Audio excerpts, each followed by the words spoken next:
पाठ पढ़ाएंगे, ध्यान से सुनना। बुरे फंसे छेदू राम। गजब नाम। क्या नाम है?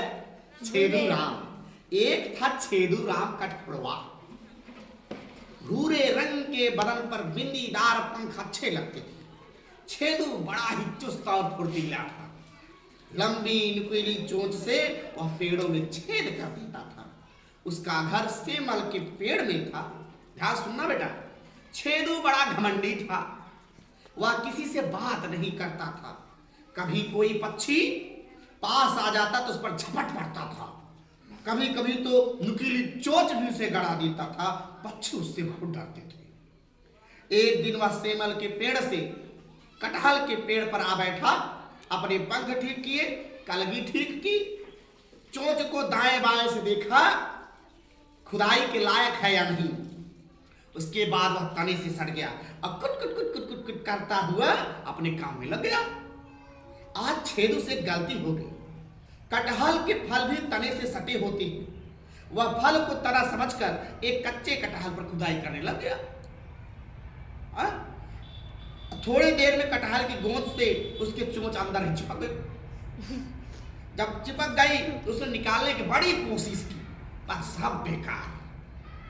चोंच तो अंदर ही जम गई थी। वह चिल्ला भी नहीं सकती। अब चोंच पर करते हैं, बस छटपटाता जा रहा था। पक्षियों ने उसको छटपटाते देखा। पहले तो डर रहे थे, लेकिन उसके पास गए तो वह डर रहे थे कि अगर उसके पास गए तो छेद देगा। पर जब देखा कि सचमुच संकट में है तो वे उसके पास गए। पर उनकी समझ में नहीं आया छेदू की मदद कैसे करें। अमरूद के पेड़ पर डॉक्टर तोताराम बैठे थे। डॉक्टर तोताराम। शोर सुनकर उसकी नजर कटहल पर पड़ी। उन्होंने अपने हरे रंग का चोगा ठीक किया, उसी पेड़ पर आ बैठे। डॉक्टर तोताराम ने कहा, देखो मिस्टर छेदू। क्या कहे डॉक्टर तोताराम? बोलो। देखो मिस्टर छेदू, गहरा ऑपरेशन करना पड़ेगा। गहरा ऑपरेशन करना पड़ेगा। घबराओ मत, ठीक हो जाएगा।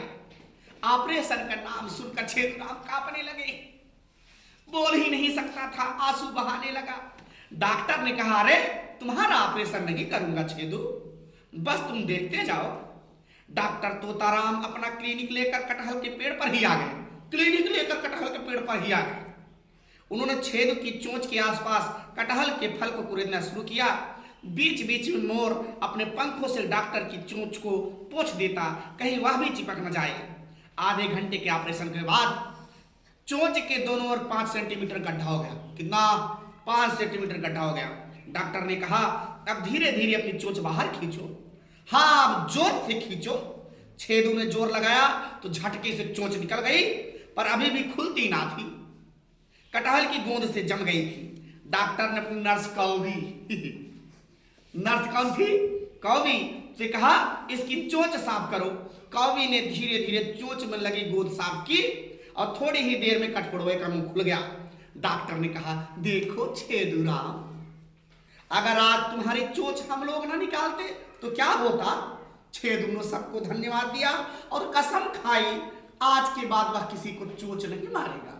इसलिए बच्चों, किसी को परेशान नहीं करना चाहिए। समझ गए ना इस कहानी को? धन्यवाद।